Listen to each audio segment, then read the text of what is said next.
Welcome to our deep dive into Adam Grant's Think Again. I know you're all about getting to the core of knowledge and putting it into practice, and this book fits right in. It's really a fascinating look at why questioning everything, and I mean everything from our strongest beliefs to those instant reactions we all have, is so important in a world that's always changing. The power of Think Again is this idea of having a scientist mindset, like approaching everything with a researcher's curiosity, I love that. with the humility to admit when you're wrong, and like a genuine eagerness to discover new Oh, things. I love that analogy. Yeah. So, how can we put this scientist mindset into practice? Because Grant doesn't stop at just theory, right? He digs into specific habits we can develop. Absolutely. And he starts by tackling something he calls the first instinct fallacy. You know that feeling you get when you're taking a test and you think you know the answer right away, but then you start second guessing yourself and change it? Oh, yeah. And then later you find out your first instinct was right. Oh, I totally do that. It's like the worst feeling. Well, get this. Grant actually points to research that shows most of the time, when people change their answers, they're actually changing them from wrong to right, not the other way around. Really? Yeah. Psychologists looked at thousands of erasure marks on student exams, and guess what? What? Half of those changes were from a wrong answer to the right one. Okay, that's seriously mind-blowing. Yeah. So going with your gut isn't always the best move. Exactly. It challenges this whole idea of always trusting your gut.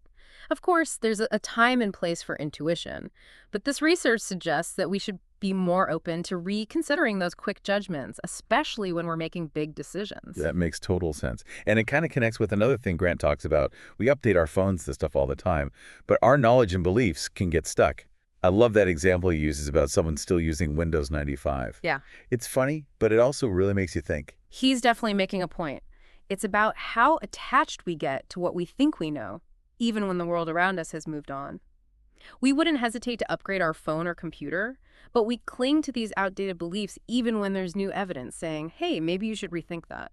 It's like we become so emotionally invested in being right, even when it might not be helping us anymore. It's almost like we're afraid to admit we were wrong, and that fear can actually hold us back from growing and changing. It reminds me of that story about the BlackBerry. They were on top of the mobile phone world, but their founder was so stuck on having a physical keyboard that they totally missed out on the whole smartphone revolution. That's such a great example of how even brilliant minds can get trapped in their own ways.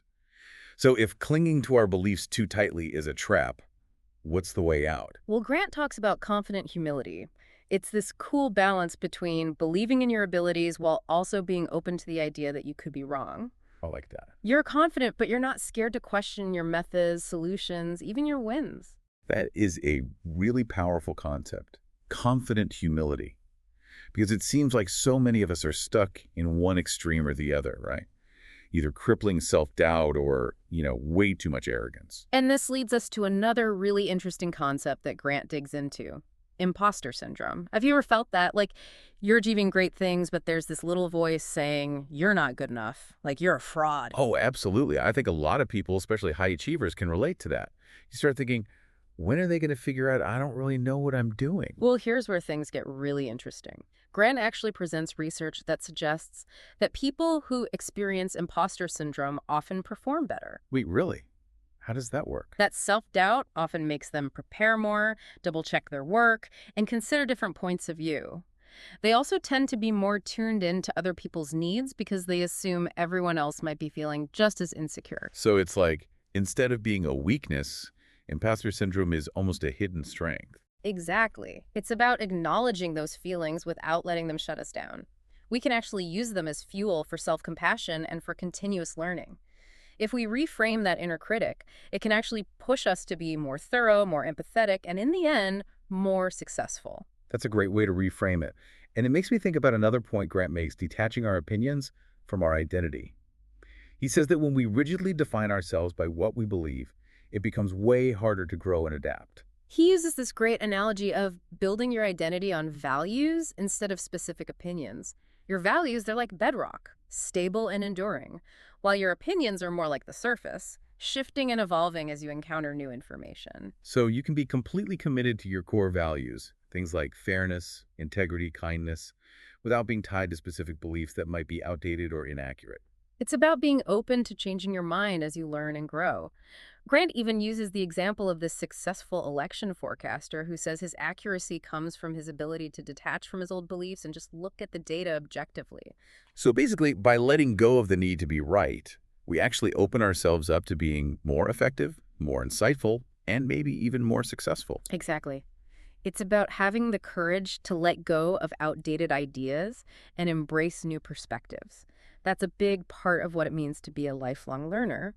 It's one thing to, rethink our own beliefs, but how do we help others do the same? Grant actually spends a good chunk of the book on this. Okay. And he says that persuasive listening is key. That almost sounds counterintuitive. I feel like when we're trying to get someone to see our point, we tend to talk a lot more than we listen. Yeah, it's a trap we often fall into. We treat these disagreements like wrestling matches where we try to overpower the other person with logic and arguments. Right. But Grant suggests a totally different metaphor. Okay. Dancing. Dancing, that's an interesting way to think about it. The idea is that instead of trying to, pin someone down, you're trying to find a rhythm together, understand their steps, and kind of gently guide them towards a new way of moving. Okay, so how do we actually become better dance partners, so to speak, in these conversations? Well, one of the biggest things is to shift from just presenting arguments to asking questions. Remember that story Grant tells about being called a logic bully? Yeah, that was a pretty eye-opening story. I think a lot of us can relate to that, getting a little too forceful when we're trying to make a point. It was definitely a wake-up call for him. He realized the more forcefully he argued, the more resistant people became. So he started to try something different, Hmm. an approach that focused on listening and understanding. And what did that look like? He discovered that people are way more open to new ideas when they feel heard and respected.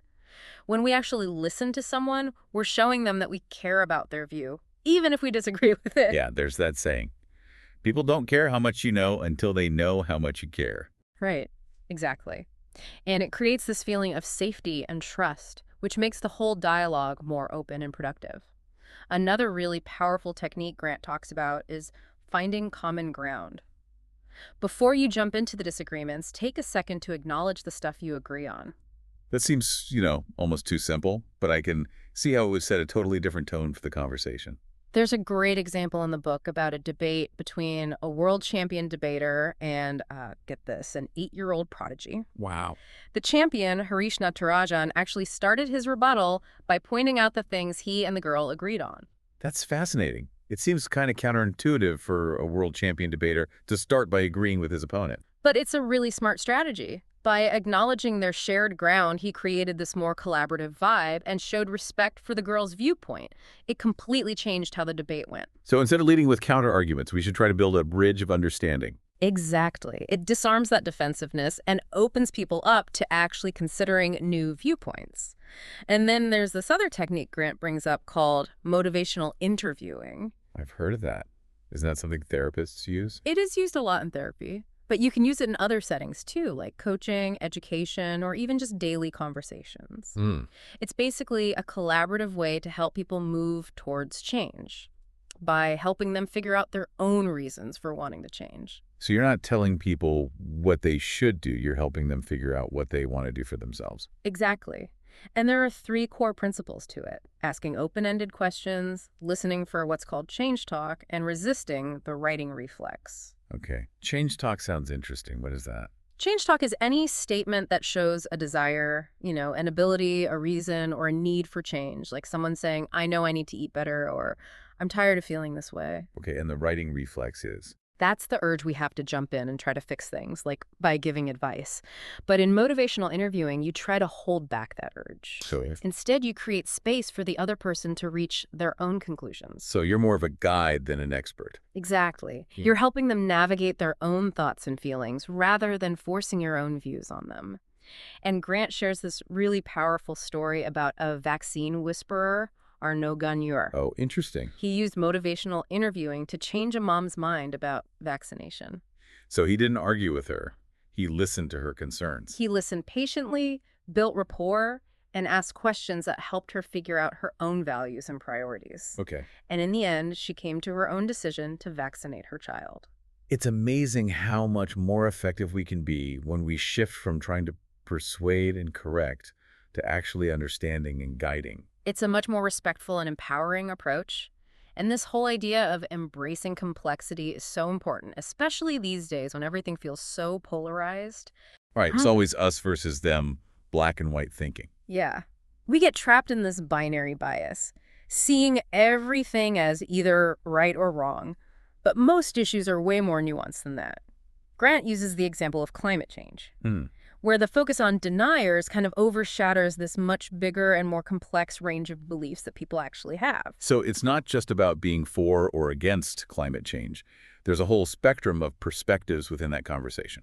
Exactly. And by oversimplifying it, we lose the chance for any meaningful dialogue or progress. It's like tuning into the loudest voices and ignoring the quieter, more nuanced ones that might actually hold the key to finding solutions. So we need to look past the extremes and recognize that there are shades of gray in most discussions. Exactly. It's about recognizing the contingencies, like when and where an idea might be more or less applicable, and recognizing the limits of perspective taking. Okay, what do you mean by that? Well, we often talk about how important empathy is Oh. and understanding other people's perspectives. And that is important, but we also need to admit that we're terrible mind readers. We can never truly know what it's like to be in someone else's shoes. Yeah, I see what you mean. So instead of just imagining what someone else thinks, Grant suggests something called perspective seeking. Okay. It's about having conversations, asking questions, and really listening to understand their viewpoint. So not assuming we know, but actually going out and finding out. Exactly. And this applies to our everyday interactions, too. Right. Whether it's a colleague, a friend, or a family member, embracing complexity and practicing persuasive listening can help us have much more productive and meaningful conversations. So we've talked about rethinking ourselves, rethinking with others, but there's one more piece of the puzzle Grant explores in Think Again, and that's rethinking our path. Right, rethinking our path. And this is where he dives into some really interesting stuff about success, failure, and how we navigate, the often unpredictable course of our lives. It's true. Life is unpredictable. He starts by talking about the dangers of the overconfidence cycle and how early success can make us less likely to, question ourselves Mhm. and more prone to repeating the same mistakes. So it's not just about resting on our laurels. It's about becoming blind to potential problems because we think we've got it all figured out. Exactly. And Grant uses some pretty compelling examples from history and the business world to show how this overconfidence cycle has led to some major failures. Yeah, I can think of a few. So how do we avoid falling into that trap? Especially when things are going well, how do we stay open to new information? Challenge our own assumptions. One of the key things Grant emphasizes is seeking diverse perspectives, Okay, I like that. surrounding ourselves with people who will challenge us, push us to see things differently. So it's about actively seeking out those dissenting opinions, even if they're uncomfortable. Exactly. And that kind of ties into another crucial concept he explores, psychological safety. Okay. I've heard about this in the workplace, but how does it apply to our personal lives, too? Well, it's basically about creating an environment where people feel like they can speak up, share ideas, Yeah. admit mistakes, disagree, without being afraid of what'll happen. That makes sense. And Grant argues that this psychological safety is so important, not just for personal growth, but for teams, organizations, even whole societies to succeed. It's bigger than just us. Yeah.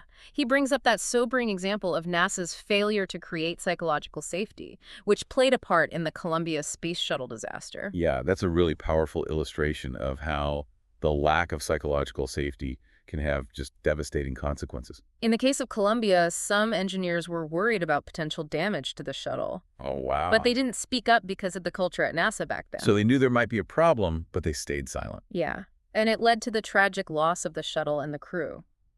Grant argues that if NASA had a culture where people felt safe speaking their minds and questioning things, the disaster might have been prevented. That's a really, really heavy lesson about how important it is to create an environment where people feel comfortable disagreeing and where mistakes aren't seen as failures, but as learning opportunities. Right. And this leads us to another really thought-provoking idea that Grant challenges us to rethink.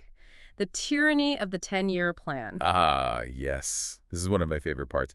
I think so many of us get caught up in this pressure to have our whole lives planned out years in advance. Yeah, and Grant kind of pushes back against that. He says it's not only unrealistic, it can actually hold us back. It's limiting Because who we are and what we want, it changes over time. constantly. Our passions evolve. We come across unexpected opportunities. We discover things about ourselves we never knew. Holding on to a rigid plan can stop us from embracing those changes and chasing new possibilities. Right. So instead of getting fixated on this 10-year plan, what does Grant suggest? Well, he suggests a more flexible approach, focusing on learning and contributing in the short term, while staying open to new opportunities that come up. So it's about having a general direction and then being willing to adjust course as we go. Exactly. It's more about the journey than being laser focused on a specific destination. It's about being curious and open to new experiences. So as we wrap up this deep dive into Think Again, what are some, big takeaways? What do you hope our listeners walk away with? Well, I think the most important message is this. Rethinking, it's not just some mental exercise, it's a way of life. It's how you live. It's about approaching the world with curiosity, humility, and a willingness to admit you're wrong sometimes. And recognizing that we're all works in progress, always learning, always growing. Exactly. Grant's book is like this powerful reminder that the more we embrace this whole idea of rethinking, the more fulfilling and impactful our lives can be. And I think that's a great place to leave it. To our listener, we hope this deep dive has given you some food for thought. Challenge those beliefs, ask tough questions, and be open to changing your mind. You never know what you might discover. And as Grant says in the book, rethinking is not just about updating our knowledge and opinions, it's a tool for leading a more fulfilling life. And that's what it's all about. Thanks for joining us for this deep dive into Think Again.